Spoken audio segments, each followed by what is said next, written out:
My name is Kevin, and I live in Port Jefferson Station, New York. My son Ryan was diagnosed with SYNGAP1 at age 4. Having a child with SYNGAP1 gene mutation can be quite demanding on the entire family, not just the child with the gene mutation, but the parents and siblings are affected as well on a daily basis. In regards to current treatments that our son Ryan is receiving, we feel that while he is making progress in some areas, it is not fast enough or where we wish he would be cognitively. By age 3 to 4 months old, we realized that Ryan was not reaching his milestones like his 2 older brothers did. If we could hope for new treatments for SYNGAP, of all of the symptoms that Ryan has, the 3 symptoms that have the most impact on Ryan are communication, seizures, and behavioral problems. We wish there could be new treatments in these areas.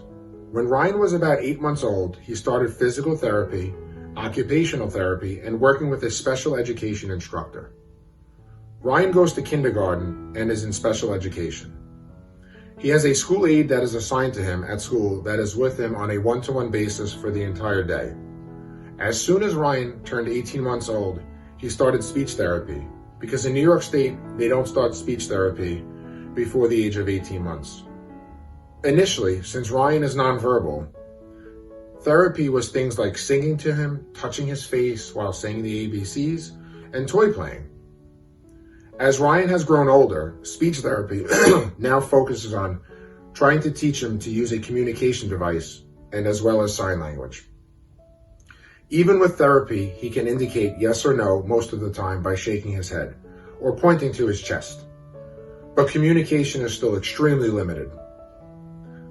Ryan started walking around the age of 2 with the use of a special walker to assist him with his gait. Prior to using the walker, Ryan could not stand on his own. He gradually built up muscle tone, and after about 6 months, he could stand and walk on his own. It was a huge relief to see and know that Ryan could walk and play with his brothers.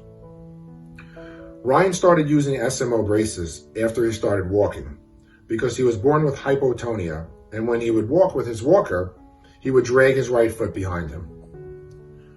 Ryan is currently using UCBL orthotics now to continue to correct his gait, running and jumping, and is now able to run, do steps, and jump on the trampoline all with his brothers. Ryan, like most people suffering from SYNGAP1 gene mutation, suffers from other comorbidities, such as epilepsy, and has absent or petit mal seizures, which still are not under control, even with medications. He currently takes Lamictal at 125 milligrams in the morning and in the evening. It is quite frustrating at this point for our entire family because his seizures are still not under control. We are still titrating up his dose because it is still subtherapeutic. Hopefully once at a therapeutic dose, Ryan will see improvement. Ryan uses melatonin for sleep, which for the moment works, and Ryan seems to get a good night's sleep of at least 8 hours. Ryan is an escape artist, and that is one of the hardest things to deal with on a day-to-day basis, especially considering we have an 8 and 10-year-old as well, and they are all boys. We have never tried any medications to try and help with his behavior.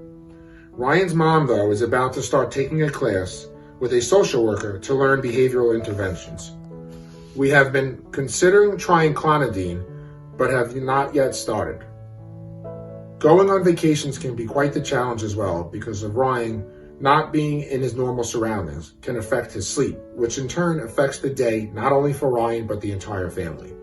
Ryan is very sensory oriented and has a habit of pulling hair and pinching people, so simple things like going to the park are challenging because we have to follow every step he takes so he does not hurt any of the other children. Myself being in the medical field, I know we always have to weigh the pros and cons when it comes to treatments, where there is not much evidence backing these clinical trials. Because Ryan has such severe problems, we would probably be willing to take a chance on trying a new treatment, even if there were possible risks. No risk, then no reward. But at the same time, we definitely need to make a good informed, educated decision on what treatments we would want to try on our child. In regards to different therapies, my wife and I are open to anything that is going to give our son a better quality of life.